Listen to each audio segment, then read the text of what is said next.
Deep Channel pada kesempatan ini akan membahas 7 alasan mengapa orang cerdas kurang bahagia. Mungkin kalian pernah berpikir bahwa orang cerdas akan mudah untuk merasa bahagia, lebih mudah untuk berhasil dan pasti akan bahagia. Dalam kebanyakan kasus, kecerdasan di atas rata-rata memiliki segala macam keunggulan, tentu saja. Tentu, itu dapat berkontribusi pada kesuksesan, tetapi itu tidak secara otomatis berarti kehidupan yang lebih baik. Orang cerdas sering perfeksionis secara alami. Mereka memiliki standar yang tinggi dan biasanya menetapkan tujuan mereka berdasarkan apa yang mereka pikir mungkin dan belum tentu realistis. Mereka juga lebih cenderung mengkritik diri sendiri karena selalu berusaha untuk memperbaiki diri. Kesalahan atau kegagalan apapun dapat menghancurkan orang yang sangat cerdas, terutama jika itu menyangkut sesuatu yang mempertaruhkan reputasinya. Mereka berusaha menjadi yang terbaik dalam segala hal yang dilakukan dan mengharapkan hal yang sama dari orang lain, termasuk teman, anggota keluarga, dan rekan kerja. Ketika harapan ini tidak terpenuhi, mereka menjadi frustrasi dan mudah kecewa. Berikut 7 alasan mengapa orang cerdas kurang bahagia. Pertama, mereka memiliki standar yang tinggi. Orang cerdas sering perfeksionis secara alami. Mereka cenderung memiliki standar yang tinggi, dan biasanya menetapkan tujuan mereka berdasarkan apa yang mereka pikir mungkin dan belum tentu realistis. Mereka juga lebih cenderung mengkritik diri sendiri karena mereka selalu berusaha untuk memperbaiki diri. Kesalahan atau kegagalan apapun dapat menghancurkan orang yang sangat cerdas, terutama jika itu menyangkut sesuatu yang mempertaruhkan reputasi. Mereka berusaha untuk menjadi yang terbaik dalam segala hal dan mengharapkan hal yang sama dari orang lain, termasuk teman, anggota keluarga, dan rekan kerja. Ketika harapan ini tidak terpenuhi, mereka menjadi frustrasi dan mudah kecewa. Kedua, mereka cenderung menganalisis segalanya secara berlebihan. Orang yang sangat cerdas lebih memperhatikan cara berpikirnya ketika dihadapkan pada situasi yang ambigu. Mereka memiliki proses kognitif yang lebih intensif. Mereka juga cenderung mengalami lebih banyak stres daripada orang lain karena mereka memikirkan berbagai hal lebih dalam dan komprehensif. Mereka menganalisis situasi dari berbagai perspektif untuk mengidentifikasi potensi konsekuensi negatif lebih mudah daripada kebanyakan orang, dan ini menangani hal-hal yang bahkan tidak dipikirkan orang lain.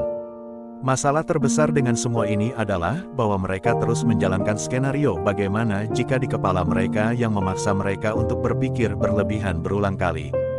Ketiga, mereka kurang bersosialisasi. Orang pintar kurang tertarik bersosialisasi. Alasan yang mungkin adalah mereka cenderung introvert yang lebih suka menyendiri daripada ditemani orang lain. Orang ini cenderung lebih individualistis dalam pemikiran mereka. Keempat, mereka memiliki ambang kebosanan yang lebih rendah. Orang yang sangat cerdas memiliki ambang batas kebosanan yang lebih rendah daripada orang yang kurang cerdas. Jika sesuatu tidak cukup menantang atau menarik, mereka bergerak cepat tanpa terlalu memikirkannya. Kecerdasan mereka yang tinggi membuat mereka ingin tahu tentang segala sesuatu di sekitar mereka. Kelemahannya adalah dapat membuat mereka cemas dan tidak puas dengan hidup karena mereka tidak pernah merasa memiliki pengetahuan atau pengalaman yang cukup. Kelima, orang cerdas terus-menerus mencari petualangan dan tantangan baru. Mereka cenderung memiliki banyak minat dan gairah, sehingga mereka cenderung berganti karir beberapa kali dalam hidup mereka. Selain itu, orang-orang ini sering berjuang untuk menemukan jodoh mereka, karena mereka menginginkan seseorang yang dapat mengikuti mereka dan pikiran mereka yang menantang, sesuatu yang kebanyakan orang tidak bisa lakukan. Itu sebabnya orang pintar sering tetap melajang. Jika mereka menikah, biasanya sedikit di kemudian hari. Keenam, mereka cenderung mengembangkan masalah psikologis. Kecerdasan tinggi sering dianggap sebagai berkah, tetapi seperti yang Anda lihat, itu juga bisa menjadi kutukan. Keterampilan mental yang sama yang memungkinkan seseorang untuk berhasil di sekolah dan di tempat kerja juga dapat menyebabkan masalah dengan perhatian, pengendalian diri, dan emosi. Faktanya, kecerdasan tinggi dikaitkan dengan peningkatan risiko gangguan mental. Tetapi ini tidak terlalu mengejutkan, karena kemampuan kognitif yang tinggi seringkali menyertai faktor-faktor lain seperti perfeksionisme dan kecemasan. Oleh karena itu, orang yang sangat cerdas lebih mungkin menderita ADHD, OCD, atau gangguan bipolar. Ketujuh, mereka lebih cenderung menjadi kecanduan. Orang dengan kecerdasan tinggi lebih cenderung menjadi kecanduan. Dan sementara para ilmuwan tidak yakin mengapa, mereka memiliki beberapa teori. Pertama, orang yang sangat cerdas cenderung lebih terbuka.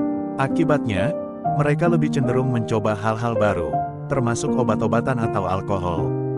Selain itu, mereka lebih cenderung menikmati zat pengubah pikiran karena otak mereka memproses informasi secara berbeda.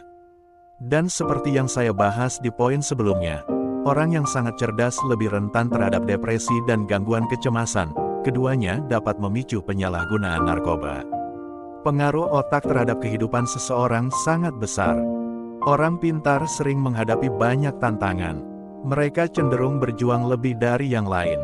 Jika Anda adalah orang yang sangat cerdas, pertimbangkan tulisan ini sebagai kesempatan untuk memastikan bahwa kualitas terbaik Anda. Dengan mengetahui tantangan yang mungkin Anda hadapi dalam hidup Anda dapat menemukan cara untuk mengatasinya untuk mengeluarkan keterampilan Anda yang paling berharga.